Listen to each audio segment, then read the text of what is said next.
전도사였던 내가 신앙을 놓자 다시 그것들이 보이기 시작했다. 안녕하세요. 저는 98년생 남성입니다. 어릴 적부터 저는 사람들이 보지 못하는 것들을 봤습니다. 거울 속에 잠깐 스친 그림자, 밤의 문틈 사이로 슬쩍 고개를 내민 얼굴, 목소리 없는 입술 움직임.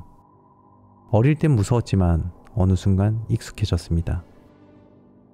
그냥 내가 이상한가 보다 하고 지냈습니다. 그러다 고등학교 시절 우연히 교회에 나가게 되면서 그런 것들이 신기하게도 보이지 않기 시작했습니다. 말 그대로 시야에서 사라졌습니다.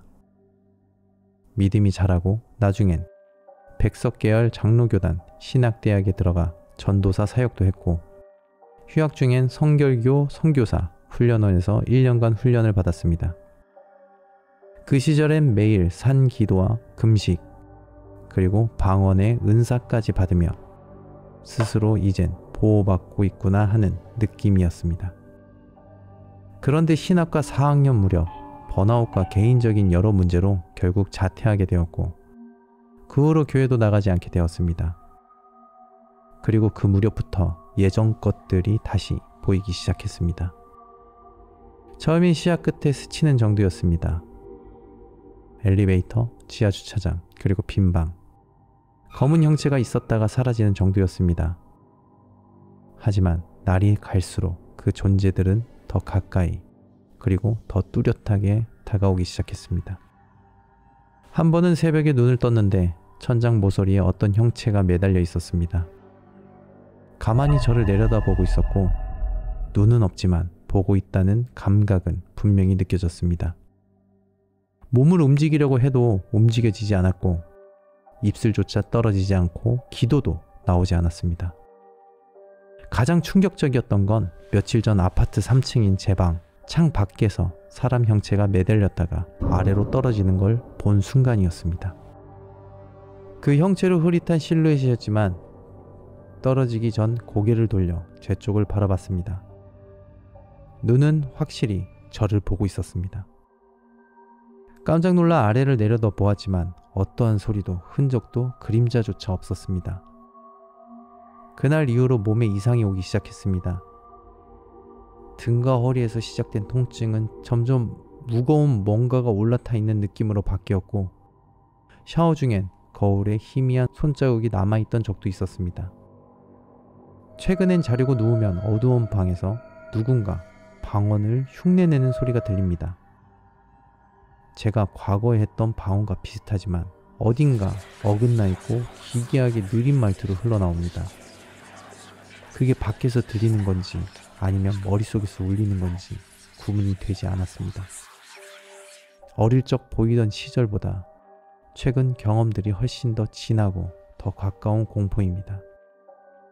그때는 눈으로만 봤지만 지금은 몸으로 느껴지고 소리가 들리기 시작했고 영혼 가까이 침범에 들어오는 느낌입니다.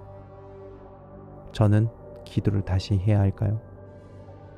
아니면 신앙을 회복하면 이 문이 다시 닫힐까요? 그것도 아니면 이미 너무 늦은 걸까요?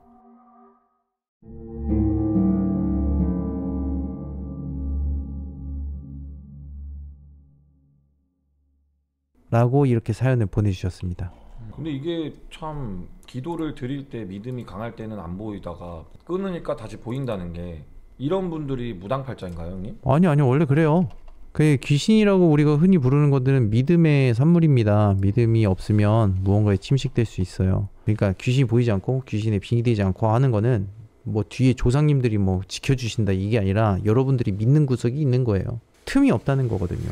방언을 왜 흉내냈을까? 보통 이제 방언을 흉내내는 애들 중에 하나는 시험이죠. 어떻게 보면은 시험. 네가 하는 거 나도 한다라는 좀 약간 도발성이거든요. 일종의 뭐 기싸움이라고 볼 수도 있는 건가요? 심리학적인 존재. 약간 카톨릭이나 천주교 쪽에서 그런 경우가 있어요. 그리고 귀신들 중에서도요, 여러분들 잘 모르겠지만 그 경문 외우는 귀신들도 종종 있어요. 썰 중에. 귀신이 따라해요.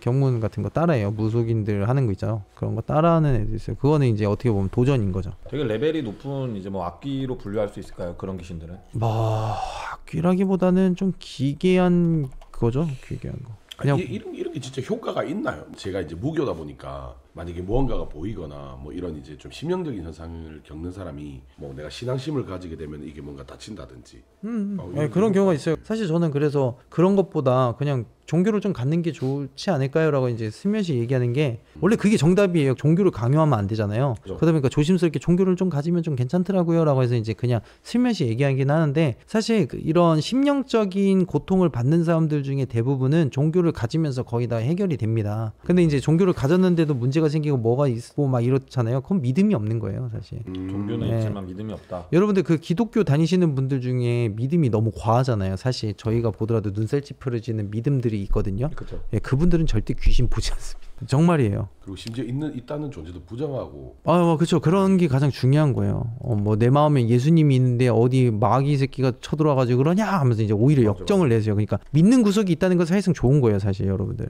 근데 이제 그게 또 이제 저주로 내려오는 경우도 있는데 아직까지는 제가 이제 당직기 사연이라든가 유튜브에서 사연을 접하신 분들 보면은 그 정도 위험 수준은 아니다 보니까 좀 애매한 거죠. 저도 좀 한번 헷갈렸던 게 약간 좀 우픈 이야기긴 한데 이제 좀 신앙심이 되게 강한 친구가 있었어요. 네. 뭐 이런 귀신에 대한 이야기 이런 걸 하다 보면 세상에 귀신이 어디 있냐 이랬을 때 제가 이제 어렸을 때 좀 그 미신 조장을 많이 했었잖아요. 네. 그래가지고 나 귀신 본 적이 있어 뭐 어쩌고 이렇게 하면은 결국에는 걔가 저한테 했던 소리가 이거였거든요. 그거 사탄 들렸을 거래. 그 사람들이 이야기하는 거는 귀신이랑 사탄은 다른 존재입니까? 같은 계열이에요. 사탄이나 마귀나 뭐 사실 같은 계열이죠. 본인 스스로도 이게 있다고 인정을 하고 있는 것 같은데 왜 없다고 하는지에 대해서 좀 네. 무당들끼리 얘기하는 거 듣잖아요. 네. 그러면 너 말명 들어서 그래 이래요. 그러니까 허주 들려서 너 점사 안 나오지? 너 그거 말명 들어서 그래. 너 허주 껴서 그래. 막 이런 식으로 이제. 그런 말을 아무렇지도 않게 합니까? 그냥 친구들끼리 얘기하듯이 하는 거죠. 그렇더라고요. 그리고 이제 뭐 여러분들이 이제 말씀하시는 게 그냥 뭔가 플라시보 효과 같다. 이거는 뭐 사실 모르는 거긴 해요. 플라시보 효과가 굉장히 많은 것뿐이지 우리는 아직 그 사람들이 보는 게 왜 보는지에 대해서는 추측이나 예측만 할 뿐이지 진짜인지 아닌지 모를 때가 굉장히 많아요. 사실 놀라울 때가 많은 거죠. 저도 이제 당직기 하면서 제보자님들 보면은 이제 뭔가 이 사람들이 뭔가 홀렸구나 라고 생각하는 게 정말 과학적으로만 생각했던 부분과 심리적인 부분만 생각하고 했던 부분들이 가면 갈수록 이게 말도 안 되는 것들이 좀 없지 않아 있습니다. 네, 그러니까 놀라운 미스테리는 있어요. 근데 이제 당직기의 미스테리 부분에서 따지면 플라시보 효과가 거의 한 70%, 30%는 저희도 지금 놀래고 있는 상태라는 거죠. 혹시 종교가 없어도 기도해도 됩니까? 그게 믿음의 시작이죠. 자, 사연 신청은 방송국 홈 게시글에 링크를 통해 팬카페, 구글 폼, 디스코드로 사연을 신청해 주신다면 언제든지 참가하실 수 있습니다.